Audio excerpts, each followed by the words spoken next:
सिंह का पुत्र राहु, जिनका नाम स्वरभानु था, असल में उन्होंने अपना राशि परिवर्तन कर लिया है। लेकिन इनका नाम कैसे बदला?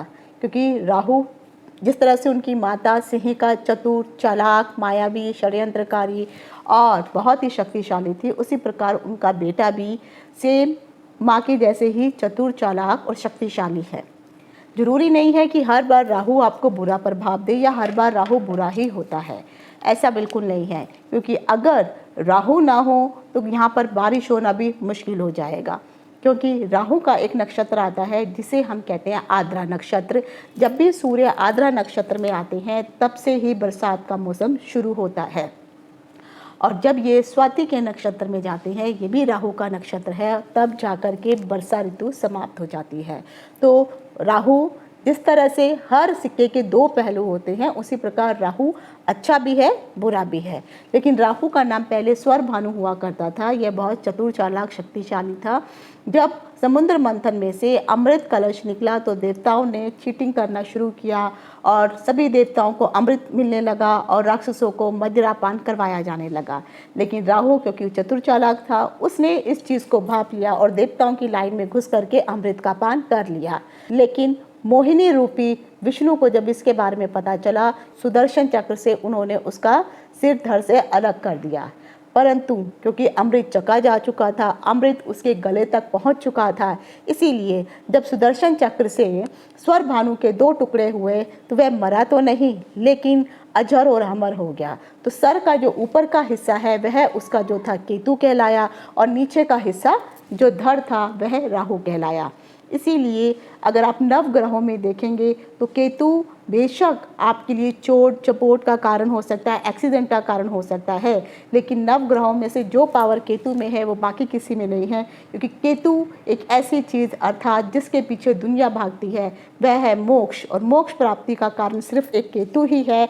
अगर वह आपके द्वादश भाव में बैठा हुआ है, लेकिन उसके लिए भी कुछ परिस्थितियां देखनी पड़ती हैं, तब जाकर के केतु उस जातक को मोक्ष अवश्य प्राप्त होता है। स्वरभानु का नाम जब सर धड़ से अलग हुआ तब से राहु और केतु पड़ गया। तो 30 अक्टूबर को राहु ने और केतु ने भी अपना राशि परिवर्तन कर लिया है।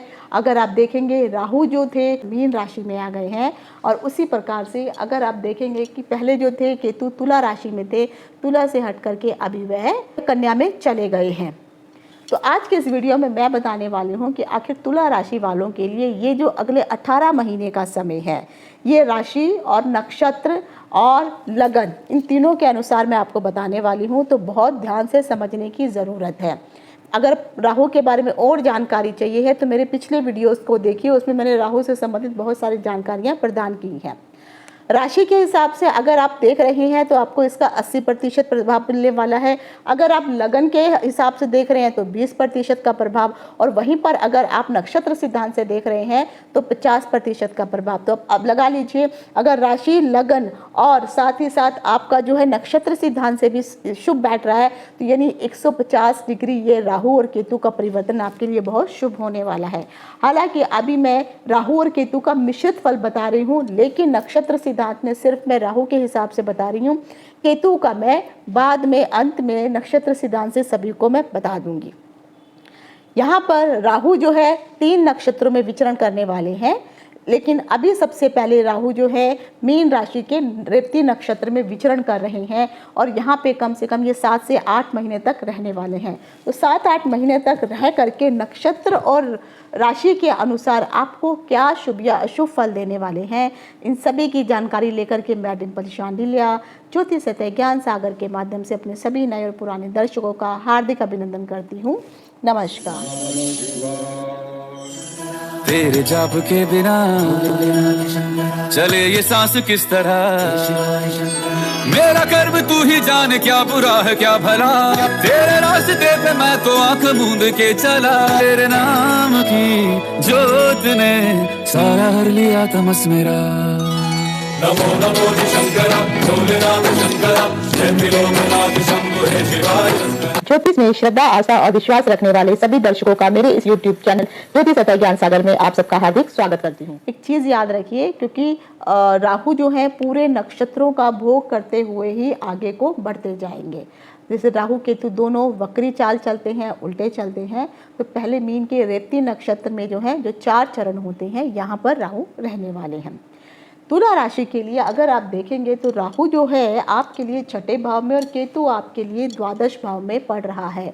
जैसे मैंने कहा है कि द्वादश भाव में केतु का होना शुभ माना जाता है, ये मोक्ष का कारक है, लेकिन कहीं ना कहीं इसके अलावा भी आपको और बहुत सारी चीज़ें देखनी पड़ती हैं, बहुत कैलकुलेशन देखनी पड़ती हैं, तभी जाकर के ही सिर्फ केतु जो है यहाँ पर आ जाएगा आपको मोक्ष मिलेगा, ऐसा नहीं होता है। लेकिन ये मैं ज़रूर कहूँगी कि गोचर का ये जो परिवर्तन ये हुआ है राहु का, ये तुला राशि वालों के लिए बहुत शुभ बैठ रहा है, क्योंकि राहु और केतु जो भी ये क्रूर ग्रह और पापी ग्रह होते हैं, ये 3, 6 और 11 में अत्यधिक शुभदायक होते हैं। तो तुला राशि के अनुसार तो आपके लिए ये गोचर बहुत अच्छा है, लेकिन नक्षत्र सिद्धांत से भी आपको देखना होगा कि आपके लिए गोचर कैसा बैठ रहा है। अब इस भाव में जब छठे भाव में राहु आपके आएगा, तो इस भाव में क्योंकि रोग का भाव है, ऋण का भाव है, शत्रु का भाव है, आपके मामा पक्ष का भी यहीं से ही पता चलता है। छठे भाव में बैठा हुआ राहु का गोचर कहीं ना कहीं आपके लिए धन, अन्न और सुख सुविधाओं का कारक बनने वाला है। अगर पहले से कोई लंबी बीमारी आपको चली हुई आ रही है, तो अब आप रोगी से जो थे तो अब निरोगी होना शुरू हो जाएंगे। कोई पहले से कोर्ट कचहरी के मामले अगर आपके ऊपर चल रहे थे, या संपत्ति से लेकर के कोई विवाद चल रहा था, तो ये जो 18 महीने हैं, इसमें राहु जो है आपके लिए बहुत ही अच्छा जो है फल प्रदान करने वाला है। बशर्ते आपको अपनी कुंडली में ये देखना पड़ेगा कि राहु आपकी कुंडली में कौन से भाव में, कौन सी राशि में विराजमान है। यहाँ पर जरूर राहु बैठ करके आपके मामा पक्ष को जो है जरूर मुश्किलों का सामना करना पड़ सकता है। उनके परिवार में अचानक कुछ मुश्किलें आ सकती हैं, यहाँ तक भी हो सकता है कि किसी को मृत्यु तुल्य कष्ट भी हो। मामा पक्ष में इस समय अगर आप देखेंगे तो जितनी महिलाएं होंगी उनके ऊपर ज़्यादा अधिक कष्ट होने वाला है।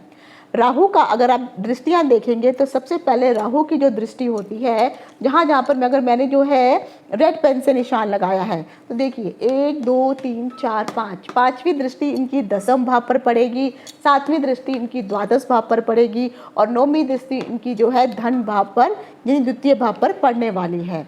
तो राहु का गोचर जो है आपके लिए, जैसे मैंने कहा है, किसी वरदान से कम नहीं है।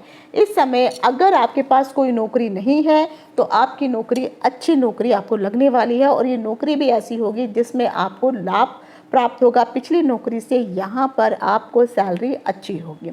इस समय अगर आप उसी नौकरी पर टिके हुए हैं और नौकरी बदलना नहीं चाहते हैं, लेकिन प्रमोशन आपको ज़रूर होने वाला है, प्रमोशन प्राप्ति के योग भी दिख रहे हैं।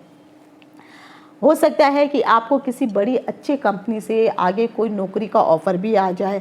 राहु की कृपा से अगर आप देखेंगे तो जो राजनीति से जुड़े हुए जितने भी लोग हैं उनके लिए भी ये बहुत ही अच्छा समय है, क्योंकि जैसे अभी इलेक्शन का समय आने वाला है और अगले साल अभी जो है स्टेट के इलेक्शन हो रहे हैं, अगले साल जो है पूरे इंडिया में इलेक्शन होंगे। तो जो राजनेता वगैरह हैं या जो छोटे पद के लिए भी इलेक्शन लड़ रहे हैं, और अगर आप तुला राशि के हैं तो आपके लिए ज़रूर यहाँ सफलता दिखने वाली है। आपको कोई ना कोई ऐसी जिम्मेदारी भी दी जा सकती है जो आपका मान और सम्मान भी बढ़ाएगी। हाँ, एक चीज़ मैं ज़रूर कहूँगी कि इस समय तुला राशि के लोगों को अपने पारिवारिक, क्योंकि यहाँ पर भी राहु की दृष्टि पड़ रही है, इन चीज़ों में ज़रूर कुछ ना कुछ उनके मामले उलझ सकते हैं। तो हो सके तो अपने पारिवारिक मामलों को जो है इतना ज़्यादा तूल ना दे, उसमें इतना ज़्यादा विवाद में ना पड़े। तुला राशि में हालांकि छठे भाव में बैठा हुआ राहु आपके लिए शत्रु हंता बन जाता है, जिसके कारण आपके रोग, रिपु, ऋण, यानी जो भी आपके कर्ज हैं, धन संबंधी जो भी मुश्किलें हैं, ये समाप्त हो जाएंगी। पहले से कोई कर्जा है तो इन 18 महीनों में आप उस कर्जे को आराम से भर सकते हैं। अगर पहले से कोई बीमारी है तो वो बीमारी आपकी ठीक हो जाएगी, और अगर शत्रु वगैरह जो आपके ऊपर हावी होते थे, अब वही शत्रु जो है एकदम शांत होने शुरू हो जाएंगे। जैसे भी अगर आप चाहेंगे तो ये समय आपके हाथों में, मैं कह सकती हूँ कि दोनों हाथों में लड्डू आप कह सकते हैं। लेकिन हाँ, क्योंकि द्वादश भाव में भी केतु बैठे हुए हैं, तो इस समय अगर आपको हो सकता है कि विदेश जाने तक का भी मौका प्राप्त हो जाए, लेकिन थोड़ी यात्राएं मुश्किल भरी रह सकती हैं, तो यात्राओं में कष्ट हो सकता है, तो थोड़ा सा आपको संभलने की ज़रूरत है। आपके जो भी मित्र सगे संबंधी हैं, क्योंकि केतु की भी दृष्टियां जो हैं गुरु के समान होती हैं, तो केतु की दृष्टि यानी यहाँ से अगर आप यहाँ से देखेंगे तो 1 2 3 4 5 पाँचवीं दृष्टि उनकी अष्टम भाव में, तो यहाँ पर पड़ने पर दृष्टि जो आपको चोट चपोट एक्सीडेंट इत्यादि होने का खतरा है। जब भी आप गाड़ी इत्यादि चलाएंगे तो कोशिश कीजिए कि आप सोच समझ के गाड़ी चलाएं, और रोड क्रॉस करने के वक्त भी आपको ध्यान से चलना होगा, नहीं तो एक्सीडेंट हो सकता है। उसके बाद जो है इनकी 7वीं दृष्टि जो है आपके यहाँ छठे भाव पर पड़ने वाली है, और 9वीं दृष्टि आपके सुख भाव पर पड़ने वाली है। जब छठे भाव पे यहाँ पे पड़ेगी तो जैसे मैंने कहा है ये शत्रुहंता बन जाएंगे, रोग रिपु इनसे आपको परेशानी जो हो रही थी वो सब अब धीरे धीरे समाप्त होने की कगार पर आ जाएंगे। केतु के कारण अगर आप देखेंगे तो कहीं ना कहीं अध्यात्म से आप जुड़ने लगेंगे, आपके अध्यात्म के मार्ग जो है प्रशस्त होने लगेंगे, आपका जो है मन ईश्वर के प्रति ज़्यादा लगने लगेगा। यहाँ से आपकी छोटी बड़ी यात्राएं हो सकती हैं, यहाँ तक भी कि आपको जो है विदेश जाने का मौका भी प्राप्त हो सकता है। साथ ही साथ अगर आप किसी विदेशी कंपनी में अप्लाई करना चाहते हैं तब भी आपको यहाँ पर सफलता प्राप्त हो सकती है। अगर आप लोग यहाँ पे छोटी बड़ी यात्रा अगर आप करने वाले हैं तो खासकर धार्मिक स्थानों की यात्राएं आपकी ज़्यादा होने वाली हैं, लेकिन फिर भी यात्राओं में थोड़ा सा आपको संभल के चलने की ज़रूरत है। अगर आप पहले से ही कहीं पर किसी प्राइवेट कंपनी में बाहर विदेश में अगर आपने अप्लाई कर रखा है तो ये राहु का गोचर आपके लिए बहुत अच्छा रहने वाला है, क्योंकि यहाँ पर जो है आपको बाहर जाने का तो अच्छा मौका मिलेगा ही, साथ में आपके उन्नति के योग भी यहाँ पर दिखाई दे रहे हैं। इसीलिए जैसे अगर आप सफलता चाहेंगे धीरे धीरे आपको वैसे ही सफलता प्राप्त होगी, लेकिन कोशिश ये करिए कि आप जो भी काम कर रहे हैं इसे गुप्त चुप गोपनीय तरीके से ही आपको ये काम करना है। इसका ढिंढोरा आपको सब में नहीं पीटना है, नहीं तो यही कार्य जो है बनते बनते रुक भी सकते हैं। जब आपका काम पूरा हो जाए फिर आप बेशक सबको बता दीजिए। तो अब आ जाता है नक्षत्र सिद्धांत के अनुसार। यहाँ पर अगर आप देखेंगे केतु के कारण, जैसे मैंने कहा है कि जब इनकी केतु की जो दृष्टि है यहाँ पर चौथे भाव में जो पड़ रही हैं, चौथे भाव में ये आपके सुख का भाव है, आपकी माता का भाव है, तो आपको अपनी माता का ख्याल रखना जरूरी है। उनको ज़रूर परेशानी हो सकती है, तो हो सके क्या मे भी उनको जो है सर्जरी तक की भी नौबत आ सकती है, तो आपको अपनी माता का ध्यान अवश्य रखना होगा। अब मैं आपको बताने वाली हूँ नक्षत्र सिद्धांत से कि आपके लिए ये जो अगले 7-8 महीने वाले हैं, जब तक राहु जो है बुध के नक्षत्र रेवती में रहेंगे तब तक 7-8 महीनों में मैंने अभी आपको राशि के अनुसार फल बताया है। अब नक्षत्र के अनुसार अगर आप देखिए राशि और लग्न से अगर आपको फल सही मिल रहा है, यानी आप तुला लगन के ही हैं और तुला राशि के भी हैं, तो जो नेगेटिव एंड पॉजिटिव मैंने बताए हैं वो तो आपको मिलेंगे ही। अब नक्षत्र सिद्धांत से इसको कैलकुलेट करिए। तुला राशि में अगर आप देखेंगे तो 3 नक्षत्र आते हैं। सबसे पहला नक्षत्र आता है चित्रा का, जो मंगल का नक्षत्र होता है। तो अगर आप लोगों का जन्म तुला राशि के चित्रा नक्षत्र में हुआ है, ये जो अभी तक जो भी मैंने प्रिडिक्शन आपको बताई हैं, ये समय अगले 7 से 8 महीने आपके लिए बहुत ही संभल करके रहने वाले हैं। आपको जो है जैसे मैंने कहा एक्सीडेंट आपके ज़्यादा हो सकते हैं, परेशानियां बढ़ सकती हैं, और जो बीमारी अगर पहले से कोई चल रही है तो यहाँ पर जो है आपको वो बीमारी कोई पहले लंबी बीमारी हुआ करती थी लेकिन अब वो ठीक हो गई है, तो वही बीमारी दोबारा आपको रिवर्स भी हो सकती है, क्योंकि ये जो 7-8 महीने हैं आपके लिए नक्षत्र सिद्धांत के अनुसार राहु जो मंगल का जो नक्षत्र चित्रा है ये इसके हिसाब से प्रत्यारी तारा में आ रहा है, अर्थात आपके लिए ये डेंजर समय है। तो ये 7-8 महीने आपको बहुत संभल के काटने हैं। अगर आप नौकरी इत्यादि भी चेंज कर रहे हैं तो सोच समझ के ही आपको ये कार्य करना है। अब आ जाता है जिन लोगों का जन्म तुला राशि के स्वाति नक्षत्र में हुआ है, उन लोगों के लिए ये समय कैसे रहने वाला है। तो स्वाति नक्षत्र के 4 चरण इस तुला राशि में पड़ते हैं और स्वाति नक्षत्र के स्वामी राहु होते हैं। जिन भी लोगों का जन्म स्वाति नक्षत्र में हुआ है, जो राहु का है, यहाँ पर राहु आपके लिए कल्याणकारी बनकर के आए हैं। तो यहाँ पर आपके लिए राशि के अनुसार जो भी मैंने शुभ बातें बताई हैं, साथ में नक्षत्र सिद्धांत के हिसाब से भी अब ये आपके लिए बहुत कल्याणकारी समय रहने वाला है। तो आप कह सकते हैं कि अगले 7 से 8 महीने आपके लिए बहुत अधिक शुभ रहने वाले हैं, यानी आपके दोनों हाथों में लड्डू सिर कढ़ाई पे। लेकिन एक चीज़ ध्यान रखिए, ये आपको अपनी कुंडली में भी देखना पड़ेगा कि राहु कौन से भाव में बैठा हुआ है, और साथ ही साथ राहु शुभ ग्रहों से दृष्ट है या नहीं, शुभ भाव में बैठा है या नहीं। जैसे मैंने कहा 3, 6, 12 में 3, 6, 11 में राहु शुभ फल देता है। तो अगर इसी भाव में बैठा है तो ये समय आपके लिए गोल्डन जुबली अपॉर्चुनिटी है, इसको अच्छे से यूटिलाइज कीजिए। अब आ जाता है जिनका जन्म तुला राशि के विशाखा नक्षत्र में हुआ है। विशाखा नक्षत्र ये गुरु का नक्षत्र होता है और 3 चरण तुला राशि में ही पड़ते हैं। तो आप लोगों के लिए ये जो समय है विपत्तियों से भरा है, मुश्किलों से भरा है। तो आपके लिए भी, तुला राशि वालों के लिए, विशाखा नक्षत्र वालों जातकों के लिए ये जो 7 से 8 महीने हैं इतने शुभ नहीं कहे जाएंगे।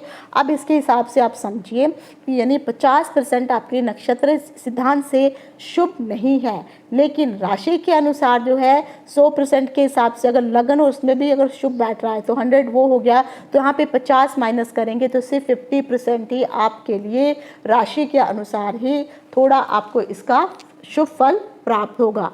लेकिन अगर आपकी दशा, महादशा, अंतरदशा भी इसी हिसाब से चल रही है तो ज़रूर आपको कुछ ना कुछ मुश्किलों का सामना करना पड़ सकता है। साथ ही साथ अगर आपकी उम्र 42 से 48 के बीच भी चल रही है तो ये समय राहु के पीरियड का ही होता है। कुंडली में अगर राहु सही जगह पर बैठा है तो आपके लिए जो 50% का जो मैंने बताया है, जो गोल्डन अपॉर्चुनिटीज़ मैंने राशि और लगन से बताई हैं, तो आपके लिए बहुत शुभ रहेंगी। लेकिन नक्षत्र सिद्धांत से जरूर आपको थोड़ा मुश्किलों का सामना करना पड़ेगा। अगर आप वृश्चिक राशि के हैं, जातक हैं, और वृश्चिक राशि और वृश्चिक लगन से हैं तो आपके लिए ये फल कैसा रहने वाला है देखेंगे। अगर आप वृश्चिक राशि के हैं तो आपके लिए राहु जो है 5वें भाव में और केतु जो है एकादश भाव में आकर के बैठ रहे हैं। यहाँ पर बैठ करके एकादश भाव, क्योंकि ये लाभ का भाव है और जैसे मैंने कहा कि पाप और क्रूर ग्रह जो है यहाँ पर शुभ फल देते हैं, तो कहीं ना कहीं केतु आपके लिए बहुत अच्छे रहने वाले हैं। और लेकिन क्योंकि राहु आपके लिए 5वें भाव में बैठे हुए हैं, यहाँ पर बैठ करके राहु, क्योंकि ये जो भाव होता है आपकी उच्च शिक्षा का भाव है, आपके बच्चों का है, आपके प्रेम का है, के लव अफेयर इत्यादि का है, तो यहाँ पर बैठ करके जरूर राहु जो है कहीं ना कहीं आपको भ्रम की स्थितियों में डाल सकता है, शक्की मिजाज का आपको बना सकता है। और साथ ही साथ आप जिन भी योजनाओं पे काम करने के लिए सोचेंगे वहाँ पर जरूर कुछ ना कुछ विफलता आपके हाथ लगने वाली है, क्योंकि ये जो है त्रिकोण का भाव होता है और त्रिकोण में पाप और क्रूर ग्रहों का आना शुभ नहीं माना जाता है। यहाँ पर बैठ करके क्योंकि संतान का भाव है तो यहाँ पर आपके संतान यानी सबसे पुत्र को कष्ट होने की संभावना अधिक दिखाई दे रही है। आप अगर कहीं पर धन निवेश करने के लिए सोच रही हैं तो ये समय धन निवेश के लिए भी कहीं ना कहीं शुभ नहीं माना जाएगा। अगर आप देखेंगे तो राहु की दृष्टियाँ 1, 2, 3, 4, 5, 5वीं दृष्टि जो है आपके यहाँ भाग्य भवन पर पड़ेगी, 7वीं दृष्टि आपकी एकादश में और 9वीं दृष्टि आपके यहाँ पर आपके लगन भाव पर पड़ने वाली है। उसी हिसाब से अगर आप केतु को देखेंगे तो 1, 2, 3, 4, 5, केतु की 5वीं दृष्टि इधर पड़ेगी, 7 में यहाँ पर और 9वीं दृष्टि यहाँ पर पड़ने वाली है। तो सबसे पहले अगर हम देखेंगे तो राहु के अनुसार अगर आप, क्योंकि मैंने कहा तो कि राहु की दृष्टि वहाँ पर भी पड़ने वाली है तो ये लाभ का भाव है, लेकिन यहाँ पर आपके साथ षड्यंत्र भी हो सकता है। तो अगर आप कहीं पर धन निवेश करने के लिए सोच रहे हैं तो 10 बार आपको सोचना पड़ेगा कि आप जहाँ पर धन निवेश करने वाले हैं ये जगह सही भी है या नहीं है। तो यहाँ पर जरूर कुछ ना कुछ हानि हो सकती है। राहु क्योंकि यहाँ पर आपके पेट के भाव में आकर के बैठे हुए हैं तो आपको पेट से संबंधित जरूर कुछ ना कुछ परेशानी या विकार हो सकते हैं। तो अगर आप पहले से कोई मद्यपान इत्यादि करते थे, अल्कोहल का यूज़ करते थे, कोल्ड ड्रिंक पेय पदार्थों का यूज़ करते थे तो ये आपके लिए खतरनाक है। राहु क्योंकि दूषित हवा को कहा जाता है और ये अभी जल तत्व की राशि पे बैठे हुए हैं, तो यहाँ पर बैठा हुआ राहु आपको जल से संबंधित और खासकर गंदे जल से संबंधित, तो अगर आप पानी भी पिएंगे ऐसा पानी जो क्लीन नहीं है, अर्थात यानी कुछ मिला हुआ। अभी जैसे मान लीजिए कोल्ड ड्रिंक है तो ये पानी ही है, लेकिन ये कुछ केमिकल मिक्स करके ही कोल्ड ड्रिंक पेय पदार्थ बनाए गए हैं। तो इस तरह की चीज़ों का अगर आप अधिक से अधिक उपयोग करेंगे तो आपको पेट में अल्सर तक होने की भी संभावना दिखाई देती है। अगर यहाँ पर बैठा हुआ राहु आपकी कुंडली के अनुसार अगर आप देखेंगे पहले से बैठा हुआ है और अगर शुभ ग्रहों के साथ दृष्ट है तो यहाँ पर बैठा हुआ राहु आपके लिए लाभकारी सिद्ध हो सकता है, क्योंकि यहाँ से आप अगर शेयर मार्केट इत्यादि में पहले से अगर काम कर रहे हैं तो ये समय आपके लिए बहुत अच्छा रहने वाला है। यहाँ पर बैठा हुआ राहु आपको अचानक धन लाभ करवाएगा, चाहे आप शेयर मार्केट में हो, चाहे आप सट्टे में हो या लॉटरी इत्यादि क्यों ना हो, यहाँ पर धन के लाभ अवश्य आपको दिखाई देंगे, बशर्ते कुंडली में भी राहु सही होना चाहिए। अगर आप किसी भी प्रकार का कोई भी बिजनेस से संबंधित कुछ काम करना चाहते हैं, क्योंकि केतु की दृष्टि यहाँ पर पड़ रही है, तो आपको बिजनेस से संबंधित कुछ ना कुछ आप सोचेंगे। तो यहाँ पर बैठा हुआ जो राहु और केतु के कारण जो है बिजनेस में अनबन हो सकती है, आपके पार्टनर के साथ अनबन हो सकती है। तो थोड़ा आपको सोच समझ के काम लेने की ज़रूरत है। नहीं तो हो सकता है अगर आपने सही निर्णय नहीं लिए तो पार्टनर के साथ और आपके जो वाइफ है उनके साथ भी कुछ अनबन दिखाई दे रही है, तो अनबन अधिक बढ़ सकती है। और अगर आप लाभ के लिए काम कर रहे हैं तो यहाँ पे लाभ आपको कम और हानि अधिक प्राप्त होने वाली है।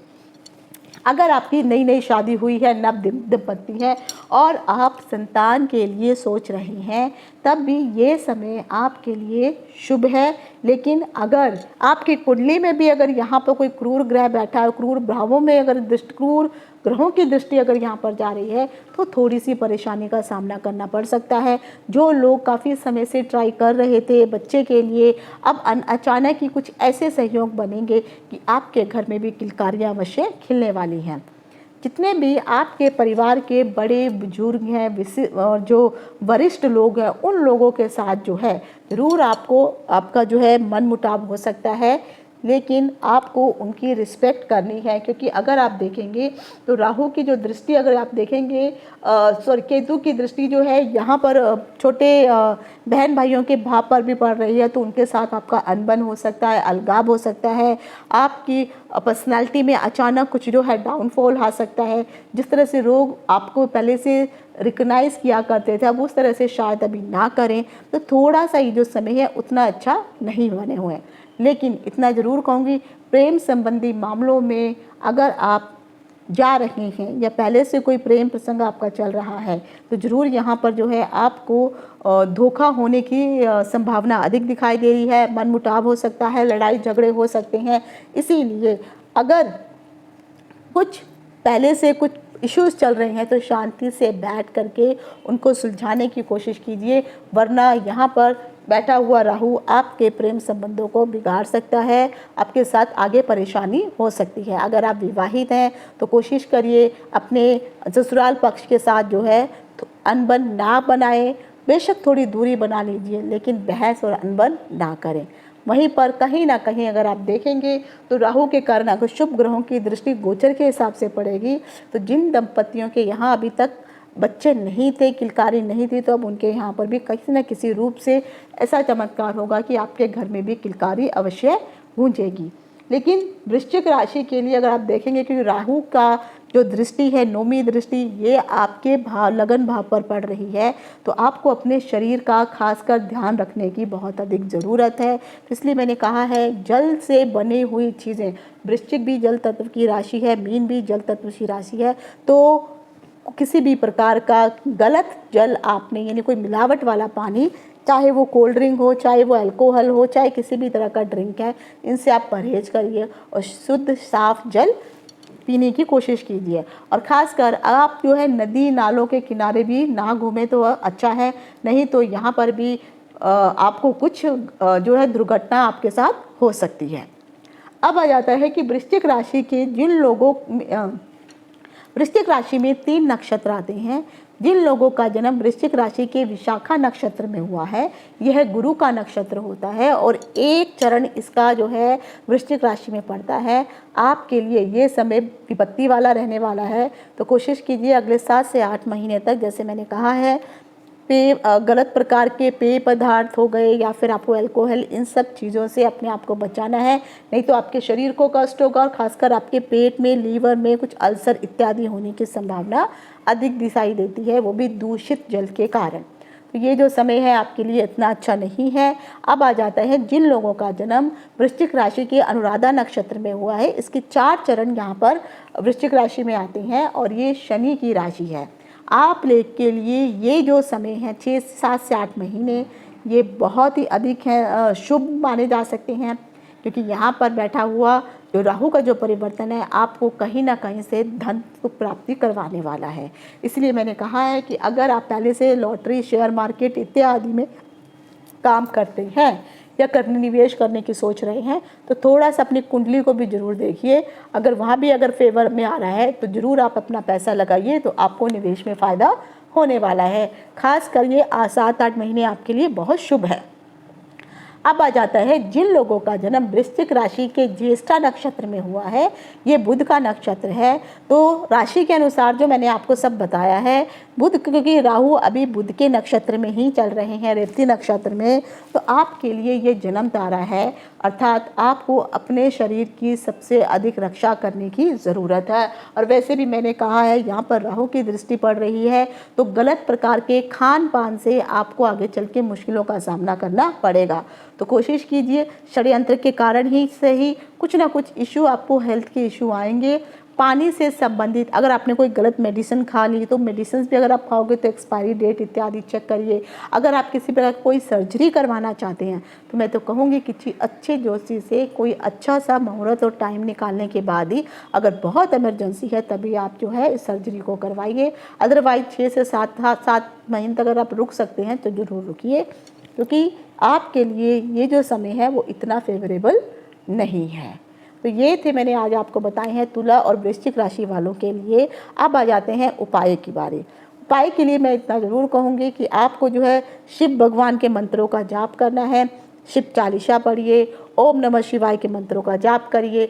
शिव के मंदिर में हो सके तो बुधवार के दिन, शनिवार के दिन और सोमवार के दिन जल अर्पित, खासकर तिल से युक्त जल जरूर अर्पित करिए। और रुद्राष्टक का पाठ करिए, रुद्र के मंत्रों का जाप करिए। जब आप इन सब चीज़ों का मंत्र आदि से जाप करेंगे और जल अर्पित करेंगे तो राहु इससे शांत होता है। तो अगर आपकी कुंडली में राहु ठीक नहीं चल रहा है और गोचर का राहु भी परेशान कर रहा है तो आप ये उपाय, ये कॉमन उपाय है, इनको आप कर सकते हैं। अदरवाइज़ आप जो है अपनी कुंडली दिखवा सकते हैं, उसके अकॉर्डिंग फिर जो सही परफेक्ट रेमेडीज़ हैं वो फिर मैं आपको बता सकती हूँ। तो आज यहीं तक, इति शुभम, नमस्कार।